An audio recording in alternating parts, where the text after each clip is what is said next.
नमस्कार. आपण ऐकतोय डॉक्टर सौ कुमुत्तई गोसावी लिखित परमपूज्य हरिकाका गोसावी यांचं चरित्र आणि अनुभव ग्रंथ. आजचा भाग चालला आहे आपला 28वा नवरात्रीचा दिवा. आपल्याकडे येणाऱ्या माणसांचं अंतःकरण शुद्ध असेल, तो विशुद्ध भक्तिभावाने आलेला असेल, तर काका आपणहून त्यांच्याशी संवाद साधून त्याला बोलतं करीत असत. काकांकडे येताना कोणी त्यांची शिस्त मोडली, त्यांच्या अनुमतीशिवाय मुजोरी करून आत शिरला, तर ते त्याला त्याची जागा दाखवून देत असत. एकदा एका नवरात्रीत संध्याकाळी शनिवारी पगडी घातलेला एक मनुष्य एकदम हरिमंदिरात येताना दिसला. तेव्हा काका मोठ्यांदा गरजले, थांब, तिथेच दाराबाहेर. आत येण्याची परवानगी तुला कोणी दिली? जा, बाहेरच्या कट्ट्यावर जाऊन बैस, मीच येतो तुझ्या भेटीला. आणि आपली खुर्ची बाहेर नेऊन ठेवायला सांगताच काका त्या कट्ट्याकडे निघाले. सोबत अनंत सांगले होतेच. त्या वृद्ध इसमाला आत का येऊ दिलं नाही या संबंधी सांगले आपल्याला नक्कीच विचारणार हे जाणून काकांनी आधीच त्यांच्याकडे बघत खुलासा केला, बिना ओळखीचा रे तो, ओळख पटल्याशिवाय कोणाला आत घेऊ नये. तू कुठल्या गावचा? जरळीच्या जवळच्या गावचा. म्हणजे माझ्या जन्मगावाजवळचाच की. मग मला तुझी ओळख असलीच पाहिजे. मग आपली ओळख न देताच तू आत्ता इथे आलासच कसा? इथं हत्तरगीला देव आहे असं मला कळलं म्हणून. तुला रे कोणी सांगितलं? सांगायला कशाला हवं आहे? सूर्यप्रकाश जसा सर्व ठिकाणी पोचतो तशी हत्तरगीत हरिदेव आहेत ही वार्ता सर्व ठिकाणी पसरली आहे, म्हणून मी आलो आहे. मी जन्माने दलित आहे, तरीही भक्तीत आहे असं म्हणत त्यांनी एक संस्कृत श्लोक त्यांना म्हणून दाखवला. आणि काका एकदमच खुश झाले. त्याला म्हणाले, काय हवं आहे ते मागून घे, मी तुझ्यावर प्रसन्न झालो आहे. तुमच्या आशीर्वादाविना मला काहीही नको असं म्हणत त्यांनी काकांच्या पायाशी डोकं टेकून नमस्कारही केला. काकांनी त्याला प्रेमाने जवळ घेतलं आणि सांगलेंना म्हटलं, घरातून 3 डबे घेऊन या, ज्यात लाया, चुरमुरे आणि पोहे असतील असे. सांगली ही डबे आणून ठेवताच काकांनी नामगजर करीतच त्याच्या ओट्यात तो तिहेरी प्रसाद टाकला आणि दरवेळी श्री गुरुदेव दत्त असा नामघोष चालूच ठेवला. 3ऱ्या फेरीनंतर रामकृष्ण गोविंद विठ्ठल केशव हा नामघोष काकांनी करताच त्या गृहस्थांनीही आपला सूर त्यांच्यात मिसळला अगदी अंतःप्रेरणेने आणि जाताना म्हणला, इथंच नामरूपाने देवदर्शन झालं, आता घरी जाऊन नवरात्रीचा दिवा लावतो. तो गेल्यानंतर काका म्हणाले, अरे देव कोणत्याही रूपाने येतो बरं का, परंतु त्यालाही आधी परीक्षेत उतरावंच लागतं. बेळगावचे मधुकर गोविंद काकडे सुमारे 20 वर्षापूर्वी कंकणमरडीला काकांच्याकडे गेले होते. त्यावेळी त्यांची एक कोर्ट केस चालू होती. हरिकाकांना भेटायला गेल्यावर त्यांना ते म्हणाले, मी सकाळपासून तुझी वाट बघतोय. आधी प्रसाद घे, वेळ देतो ती घे आणि त्याप्रमाणे वकिलामार्फत नोटीस दे. 3 महिन्यात तुझं काम होईल, जा. पुढे ती केस जिंकल्यावर काकडे काकांच्याकडे पेढे घेऊन आले. तेव्हा पुढे वर्षभर त्यांच्याकडे जात राहण्याची प्रेरणा लाभल्यामुळे हत्तरगीला त्यांचं वारंवार जाणं झालं. भजनाचा कार्यक्रम हरिमंदिरात रंगत आला असताना एकदा काकडे तिथे पोचले. अरे तो टेलर कुठे आहे असं म्हणून काकांनी काकड्यांना हाक मारली आणि प्रेमाने जवळ बोलावलं. काकांच्या पायावर त्यांनी डोकं ठेवताच त्यांना प्रेमाने, उठ आणि वीणा हाती घे असा काकांनी आदेश दिला. काकडे काही म्हणायच्या आतच काकांनी त्यांना पुन्हा बचवलं की तू वैष्णव आहेस, वीणा हाती घे आणि भजन सुरू कर. काकडे मनातून संकोचून गेले, मात्र काकांची आज्ञा म्हणून त्यांनी हाती वीणा घेऊन भजन सुरू केलं. काकांनी अभंग म्हणायला सांगायचा आणि काकड्यांनी तो गात राहायचा. पैठणच्या नाथा घरी बैसल्या हो पंगती, हरिजननाथां घरी देवती असं काकांचं आवडतं. कितीतरी अभंग त्यांनी आळवले होते. काका अभंग स्वरात हरवून गेले होते. भजन संपताच रामकृष्ण गोविंद विठ्ठल केशव याच्या नामगजरात तल्लीन होत होता. काकांच्या बरोबर भक्तही नाचायला लागले. कडगावचे दत्तू पाटील हरिकाकांबद्दल बरंच काही ऐकून होते, परंतु त्यांच्या कानावर प्रारंभी विश्वासच बसत नव्हता.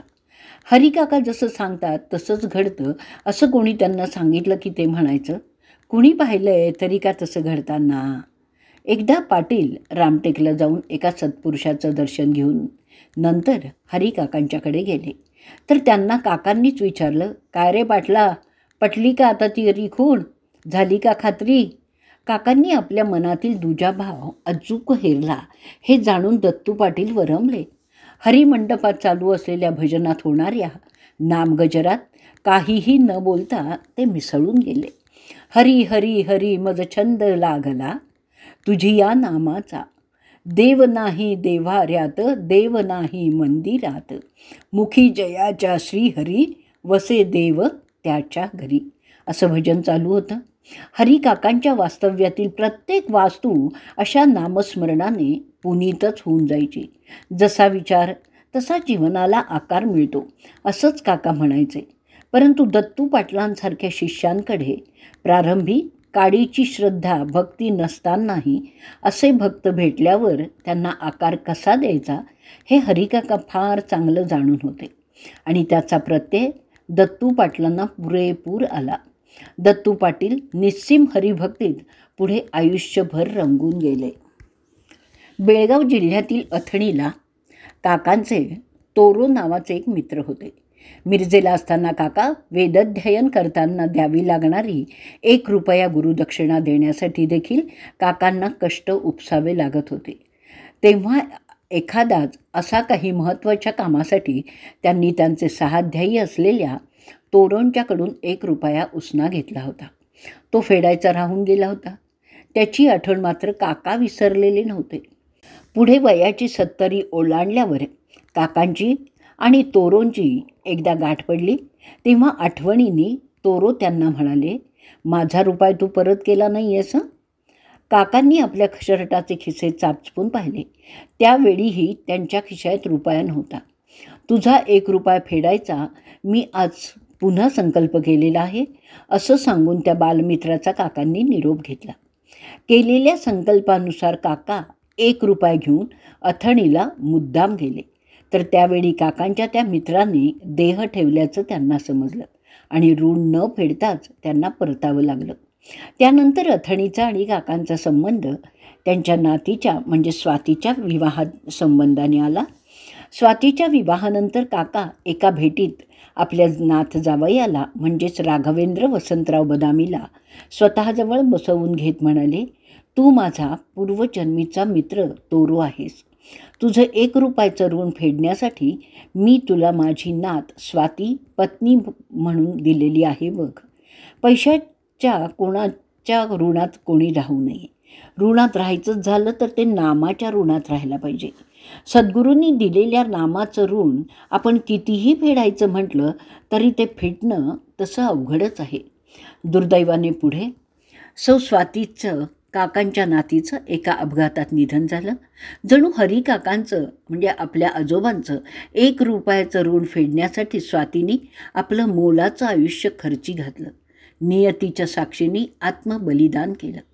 आपल्या लाडक्या लेकीचं जीवन कोणत्या न कारणाने का होईना कारणी लागल्याचं तेवढं एकच समाधान स्वातीच्या आईच्या म्हणजे सौ सुमित्रा वहिनींच्या अंतरी अखंड पोळणाऱ्या वेदनांवर एक हलकीशी फुंकर घालून गेलं. नियतीचा क्रूर खेळ काकांना ज्ञात नसावा असं थोडंच आहे. परंतु सर्वज्ञ सर्वसमर्थशाली असूनही नियतीशी ते कधीही खेळ खेळलेले नाही आहेत. प्रारब्धाच्या आड येण्यातले पुढील धोके काका पूर्णतः जाणून होते. त्यामुळे मानवी जीवनात ज्याच्या त्याच्या प्रारब्धानुसार येणाऱ्या संकटांना दुःखांना ज्याला त्याला तोंड देऊन ते दुःख भोगून संपवण्यातच त्याचं खरं हित आहे. फक्त दुःखाला सामोरं जाताना नाम जर सोबत असेल तर त्याला कळी काळाचं भयही नाही. हेच काकांनी अनेक वार अनेक परींनी दाखवूनही दिलेलं आहे. नामसंकीर्तन प्रेमाने आणि नेमाने करावं असं हरिकाकांनी केवळ सांगितलंच नाही तर ते त्याच रूपात केवळ हरिमंदिरातच नाही तर जिथे जातो तेथे तू माझा सांगाती अशा भावाने जिथे जातील तिथेही चालूच ठेवलं. त्यामुळे आज माघारीही ते सर्वत्र स्मरण रूपाने चालूच आहे. ज्ञानदेव माऊलींनी म्हटल्याप्रमाणे विचरे विश्व होवोनी विश्वा माझी, अशाच अवस्थेत हरिकाका आयुष्यभर वावरले. त्यामुळे कोणाचाही द्वेष किंवा मत्सर त्यांच्या मनाला कधी शिवलाच नाही. आपल्या अवतीभोवती असलेल्या खळांची ही व्यंकटी सांडावी म्हणून ते अविरत झटलेत. परंतु शतकानुशतकांची परंपरा असलेली, मानवी मनात रुतून राहिलेली मत्सरवृत्ती, द्वेषभावना जोवर समूळ नष्ट होत नाही, तोवर ती कितीही उखडून टाकली तरी विषवृक्षासारखी तिची पाळंमुळं खोलवर रुजलेलीच असतात. प्रसंग परत्वे थोडंसं खत पाणी मिळताच ती पुन्हा फोफावून वर येतात आणि बघता बघता मानवी जीवनच व्यापून टाकतात. हे माहीत असूनही त्या विषवृक्षाच्या मुळाशी घाव घालण्याचं कार्य हरिकाकांनी नेमाने केलं. मनगुरु आणि शिष्य करी आपुला दास्य, प्रसन्न आपणास गती अथवा अधोगती. आपल्या बऱ्या वाईट वागण्याला, पाप पुण्याला आपणच जबाबदार असतो. याचं स्मरणही हरिकाका आपल्या भक्तांना अधूनमधून करून देत असत. ज्याचं त्याचं पूर्वसंचित ज्याला त्याला भोगावंच लागतं, त्याशिवाय त्याची सुटकाच नसते, असंही काका म्हणायचे. माझी आई अतिशय आजारी आहे, उतारवयातील तिच्या यातना बघवत नाहीत. काका, कसंही करून तिला यातना मुक्त करा, तिला सुखाने मरण येऊ द्या, असं हरिकाका गोव्यात असताना त्यांचे एक शिष्य भांगले त्यांना म्हणाले होते. त्याचवेळी भांगल्यांचा मुलगा हातात 2 फुलं घेऊन हरिकाकांच्या दर्शनासाठी आला. काकांनी त्याला विचारलं, तू आणलेल्या फुलातून प्रथम मला कोणतं फूल देणार? भांगल्यांच्या मुलाने काकांना आधी कळीच अर्पण केली. काका काहीच बोलले नाहीत, मात्र चिंतेची एक रेषा त्यांच्या मुद्रेवर उमटून गेली. पुढे घडलंही तसंच. आईच्या आधी नियतीने कळीच खुडून नेली. आईच्या आधी भांगल्यांना देवाज्ञा झाली. झाकली ये घटीचा दिवा, नेणी जे काही झाला केव्हा, यथारीती जो पांडवा, देह ठेवी तो केवळ परब्रह्म. असं मरण येणं, त्या परब्रह्मरूपात विलीन होता येणं न येणं, हे देखील ज्याच्या त्याच्या कर्मावर, पूर्वसंचित कर्मांवरच अवलंबून असतं. त्यासाठी प्रत्येकाने समर्थवाणीचं मर्म जाणायलाच हवं. मना त्या चिरे पूर्वसंचित केले, तयासारखे भोगणे प्राप्त झाले. मग त्यासाठी बोल कुणाला आणि का लावायचा? माणसाच्या आयुष्यात एकच गोष्ट निश्चित असते आणि ती म्हणजे मृत्यू. जन्माला येणारा प्रत्येक जीव एक ना एक दिवस मरणारच आहे, हे तर त्रिकालाबाधित सत्य आहे. आजवर माणसाने विज्ञान युगात अनेक शोध लावले आहेत, यंत्रमानवही केला आहे, मात्र मृत्यू रहस्य त्याला काही उलगडता आलेलं नाही आहे. आणि मृत्यू कसा घडतो हे आपल्या शास्त्रीय चष्म्यातून बघून थोडंफार जाणून घेतलं असलं तरी त्याला मृत्यूवर मातही करता आलेली नाही. माणसाला मरणाचं एवढं दुःख का होतं, असा प्रश्न काकांना एकदा विचारला असताना ते पटकन म्हणाले, स्वतःच्या मरणाचं की दुसऱ्याच्या?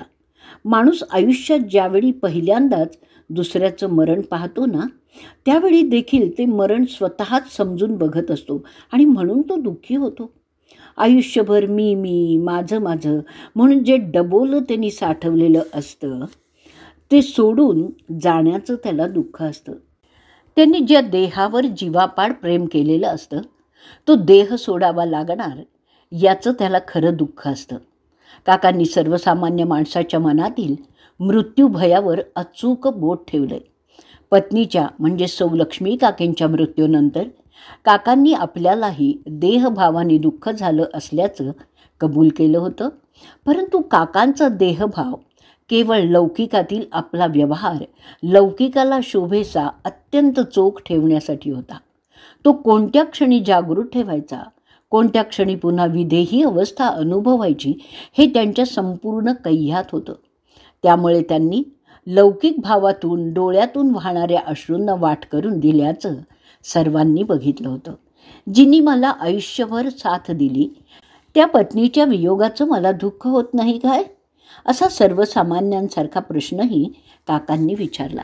इतकंच नाही तर पत्नीला आवडणारा पदार्थ पुढ्यात येताच तिच्या आठवणीनं भरल्या डोळ्यांनी तो बाजूला सारला. हे लौकिकातलंही प्रेम सर्वसामान्य माणसाला कळावं म्हणूनच. काका म्हणजे दगडधोंड्याचा देव नाही आहे याची साक्ष त्यांना पटावी म्हणून काकांनी अशा अनेक वेळा प्रसंगानुरूप देहभाव जागवलाय. एरवी ते या भावानुभावापल्याड असलेल्या नामात अखंड मग्नच असायचे. कोल्हापूरहून सौ वंदना दळवी उभयता श्री मोहिते यांच्याबरोबर हत्तरगीला जायला निघाले. वाटेत दुतर्फा डोलणारी हिरवीगार शेतं, आपल्याच नादात स्वैर बागडणारे मोर, लांडोर आदी दृश्यांनी मोहरलेल्या मनाने ही मंडळी हरिमंदिरात पोचली. हरिकाकांची अजानुबाहू असलेली मूर्ती, कापरासारखी काया, मुद्रेवरील विलक्षण तेज बघूनच मंडळी भारावून गेली. हरिकाकांचा लोकसंवाद चालू होता. अरे, संसारात दक्ष तर परमार्थात लक्ष. वरवरचा परमार्थ उपयोगाचा नाही आहे. अरे, दिवसातून त्या देवाला एकदाच अशी हाक मारा की तो तुमच्या हाकेला धावून येईल. त्याला हाक ऐकायला गेलेली आपल्याला कळते, कारण त्याच्या प्रतिसादाचं प्रतिबिंब आपल्या मुखावर आनंद रूपाने उमटत असतं. त्याला आरसा लागत नाही आहे बघायला. अरे, तुम्ही तासनतास टी व्ही पुढे बसता, वेडीवाकडी चित्र पाहता. काय रे मिळतं तुम्हाला त्यातून? आपल्या अंतरीचा टी व्ही लावा म्हणजे तुम्हाला अख्ख्या जगाचं ज्ञान मिळतं. ज्ञानेश्वरांनी ज्ञानेश्वरी किती लहान वयात लिहिली. कुंडलिनी शक्ती जागृत करून लहानग्या मुक्ताईचे मांडेही भाजले. 18 पगड जातींना एकत्र आणलं. किती कमी कालावधीत बघा. अरे, थोडा वेळ काढून दिवसातून एकदा तरी देवापुढे शांत बसत जावं. दुसरं काही नाही केलं तरी चालेल. करून घेणारा तर तो समर्थ आहेच रे. फक्त त्याचं अखंड नाम घेत राहा. काकांचं हे बोलणं कळणाऱ्यांना कळत होतं. काहींच्या डोक्यात आधीच कोंडलेल्या काळजीतून आत शिरणंही अवघड जात होतं. काकांनी सौ दळवींना बोलावून घेतलं. मोहित्यांनी त्यांना प्रारंभीच दळवी ज्ञानेश्वरी पारायण करतात असं सांगितलं होतं. त्यामुळे काकांनी सौ दळवींच्याकडून ज्ञानेश्वरीच्या ओव्या म्हणून घेतल्या. काकांनी त्यातील मार्मिक शब्द विचारले. संसारपुरू, विवेक, परमार्थ आदी शब्दांचं दळवींनी स्वतः जमेल तसं स्पष्टीकरणही दिलं. अरे मोहित्या, इकडे ये. त्या समोरच्या झाडावर नवनाथ, ज्ञानदेव दिसतात का? त्यांनी नाही म्हणताच काका म्हणाले, पुन्हा बघ. आपल्या दिव्य दृष्टीने काकांनी त्यांना दळवी दाम्पत्याला नाथांचं दर्शन घडवलं. लोकांमध्ये चर्चा सुरू झाली. ज्ञानेश्वरीत किती शक्ती दडली आहे याची प्रचिती आली. एक तरी ओवी अनुभवावी असे जे संत नामदेवांनी म्हटलेलं आहे त्याचा प्रत्यय आलाय. हरिकाकांनी आपल्या भक्तांना याची देही याची डोळा एक अलौकिक अनुभव दिलाय. दळवी दाम्पत्य पावसचे वारकरी भक्त आहेत हे जाणून काकांनी पावसला जशी दिंडी काढतात तसा लोकांना उभं करून 2 रांगांच्या मध्यभागी रामकृष्ण हरी असा नामघोष करत त्या जल्लोषात नाचायला सुरुवात केली. श्री दळवींनी हरिपाठातील एकतत्व नाम दृढ धरी मना, हरीसी करुणा येईल तुझी चरण म्हणायला लावला आणि म्हणाले, तुम्ही दर्शनासाठी आलात तेव्हा दर्शन झालं, आता जावा. बोले तैसा चाले त्याची वंदावी पाऊले असं तालासुरात म्हणून दाखवून दळवी दाम्पत्याला निरोप देताना नामातच सर्व काही आहे याची आठवण करून दिली. हरिकाकांच्या भोवती भक्तांचा सदैव गोतावळा असायचा. त्यातही प्रापंचिक प्रश्न घेऊन येणारे अधिक असत. तरीही काका प्रत्येकाचं समाधान होईल यासाठी अपार कष्ट सोशीत असत. त्यासाठी त्यांनाही वेळप्रसंगी लोकनिंदा, लोकभ्रम, लोकोपवाद अशा आपत्तींनाही सामोरं जावं लागत असे. लोककल्याणास्तव जननिंदेच्या टीकेचं घावही त्यांनी अनेक वार झेललेलेही आहेत. आपल्याकडे येणाऱ्या थकल्या भागल्या जीवांना, भौतिकातील नानाविध चिंतांचं ओझं वाहणाऱ्या सांसारिकांना संजीवक मार्ग दाखवताना काकांनी कधीही कंटाळा केला नाही. सद्गुरु मिले जू सब मिले, ना तो मिला न कोय, माता पिता सूत बंधुवा, येतो घर घर होय, असं संत कबीरांनी म्हटलेलं आहे. ते सर्वार्थाने सार्थ असल्याचा प्रत्ययच हरिभक्तांना आलेला आहे. पंढरपूरपासून 30 किलोमीटर अंतरावर असलेल्या कोथाळे, तालुका मोहोळ, जिल्हा सोलापूर या गावातील बजरंग देवराम मोरे आपल्यावरील हरिकृपेची साक्ष देताना सांगतात, आमच्या गावी झालेल्या चोरीच्या एका प्रकरणात अकारणच मला गोवलं गेलं. त्या धक्क्याने आईनी राम म्हटलं. मला शिक्षा झाली, कुटुंब उद्ध्वस्त झालं आणि अखेर एका गोकुळ अष्टमी उत्सवात हत्तरगीला आलो. पहिल्याच भेटीत काकांनी मला पाठकरलं. आज आलास काय? डोंगरा एवढी संकटं आल्यावर? दुसऱ्याच क्षणी मला रामकृष्ण गोविंद विठ्ठल केशव हा मंत्र जपायला सांगून म्हणाले, जा जा, तुझी केस जळाली. पुढच्या उत्सवाला 1 किलो पेढे घेऊन ये, जा. तेव्हा मोरेंची केस हायकोर्टात चालू होती. तिच्यातून ते निर्दोष सुटलेच. हरिकाकांनी दिलेला नामजप आणि गोकुळ अष्टमी उत्सवाची वारी त्यांनी आजही चालू ठेवलेली आहे. त्यांचा मुलगा गावचा सरपंच झाला असून हे मोरे कुटुंब गावात सुखाने नांदत आहे. सद्गुरू हरिकाकांच्या कृपाछायेत येऊन संकटमुक्त झालेल्यांची संख्या अमाप आहे. बजरंग मोरेंसारखे कितीतरी चिंतातूर जीवात्मे हरिकाकांच्याकडे येऊन चिंतामुक्त झाले नाहीत, तर नामभक्ती वाटेवर येऊनही विसावलेले आहेत. अख्खी कुटुंबच्या कुटुंब हरिकाकांची होऊन गेलेली आहेत. असं असूनही हरिकाका मात्र सारं काही करून अकर्त्याच्या भूमिकेतच असत. मी काही करत नाही, तुमची श्रद्धा तुमचं काम करते असं सांगून ते मोकळे होत असत. हरिकाकांचं शालेय शिक्षण बेताचं जरी असलं ना, तरी त्यांचं वेदाध्ययन भरपूर झालेलं होतं. वेदरुचा मुखोद्गत असल्यामुळे दुसऱ्यांनी रुचा म्हणण्यात बारीकशी जरी चूक किंवा धरसोड केल्याची त्यांना खपत नसे. वेदरुचा अचूक अखंड म्हणण्यावरच जसा त्यांचा भर असायचा, तसं नामही माणसाने मनापासून सुरात घेतलं तर त्यातून त्याला एक आगळंच समाधान, एक प्रकारची मनःशांती लाभते. याचं दर्शन ते विविध प्रसंगी स्वतः तसा नामोच्चार करून घडवीत असत. नागद्याला डॉक्टर सोनारांच्याकडे हरिकाकांचं वास्तव्य जोवर असायचं तोवर हे सारं वातावरण नामसंगीताने भारावून सोडत असत. वेगळा प्रांत, मग मध्य प्रदेश, वेगळी माणसं, वेगळी भाषा असूनही काकांना नामघोषात, नामसंगीतात कधीही त्याचा अडथळा जाणवलाच नाही. सारी माणसं काकांचीच, आपल्या खास प्रादेशिक शैलीत ती देखील काकांच्याबरोबर रामकृष्ण गोविंद विठ्ठल केशव मोठ्या आनंदाने म्हणत असत. ज्यात लहान थोर, स्त्री पुरुष, गरीब श्रीमंत, सर्व प्रकारचे, अनेक जातींचे, अनेक धर्माचे लोकही असत. डॉक्टर सोनारांनी ओंकारेश्वराला नर्मदेच्या काठावर एका लाकडी ओंडक्यावर विसाव्यासाठी मुद्दामच नेऊन बसवलं. तेव्हा काका म्हणाले, एका लाकडावर दुसरा लाकडी ओंडका बसवलाय होय?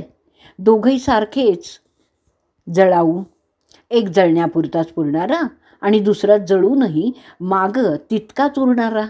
काकांनी हसून विषय बदलला आणि तिथे वाळूत खेळणाऱ्या, नर्मदेत डुंबणाऱ्या मुलांचा खेळ बघण्यात ते हरवून गेले. जणू त्यांच्यासोबत मनानेच मनसोक्त खेळत राहिले. अरे डॉक्टर, त्या मुलांच्या मधला अशोक नावाच्या मुलाला बोलावून घे बघू. काकांनी सांगितल्यावर काय आणि कशासाठी हे पूर्वीसारखे मनात डोकवणारे प्रश्न आता डॉक्टरांच्या मनात शिवतही नसत. त्यांनी अशोकला शोधायचा खूप प्रयत्न केला आणि त्याचा शोध घ्यायचं ठरवलंच.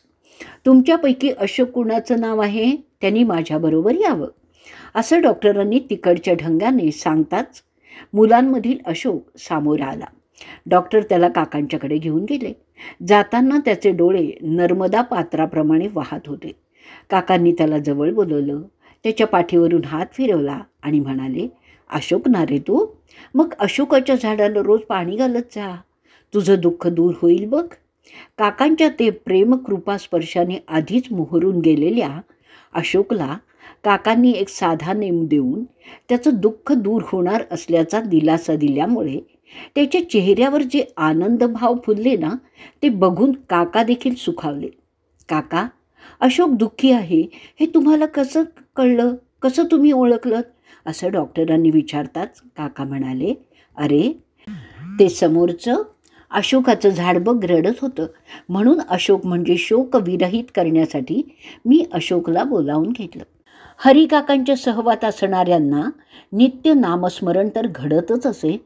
त्यासोबत त्यांना अनेक घटना प्रसंग असे अनुभवायला मिळत की त्यांना अनेक वार आश्चर्याचे गोड धक्के बसत असत.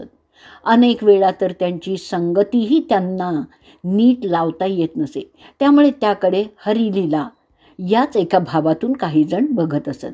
त्यामुळे हे असं का, असा प्रश्न फार थोड्या लोकांच्या मनात डोकावत असे. वास्तविक ईश्वर हाच एक मोठा चमत्कार आहे. त्याच्या इच्छेनुसार तो सगळी सूत्र फिरवतो. लायक असलेला माणूस पंतप्रधानांसारखा मोठ्या पदावर राहूनही बाजूला सारला जातो, तर एखाद्याच्या स्वप्नातही नसताना तो उच्च पदावर आरूढ केला जातो. एकदा बिर्ला ब्रदर्सबरोबर डॉक्टर सोनारांना यात्रेला जायचं होतं. त्यापूर्वी हरिकाकांचे आशीर्वाद घेण्यासाठी डॉक्टर हरिकाकांच्याकडे आले. त्यावेळी काका त्यांना म्हणाले, तुझ्या बिर्लाकडे ज्या मुलाला अगदीच बरं नाही आहे ना, त्याच्यासाठी नियम देतो. उगवत्या बालसूर्याला साक्षी ठेवून पिंपळाला त्याला बरे वाटेपर्यंत रोज 11 प्रदक्षिणा घालायला सांग. शिवाय तुमचे औषधोपचार वेळच्या वेळी चालूच ठेवा. त्याला आज 10 वर्ष उलटून गेली आहेत. त्यांना संत वचनावर विश्वास न ठेवण्याची बुद्धी ईश्वरानेच दिली असणार. हिंदुस्थानमधले सर्व न्यूरोलॉजिस्ट, जगातले सर्व तज्ज्ञ त्या मुलावर उपचार करून थकले आणि सध्या हा मुलगा हॉलंडमध्ये उपचार घेत आहे. कर्माला जो तो जबाबदार असतो हेच खरं आहे. कर्माचा ठेका संतांनी घेतलेला नसतो. त्यामुळे आपलं कर्मच आपलं कल्याण अकल्याण करत असतं. नामाचा नियमाचा संतांनी सांगितलेला मार्ग माणसाला जीवनातील अवघड प्रश्न सोडवून संत कल्याण पथावर आणून सोडत असतो. आजचा भाग आपण इथे संपवणार आहोत. अवधूत चिंतन श्री गुरुदेव दत्त.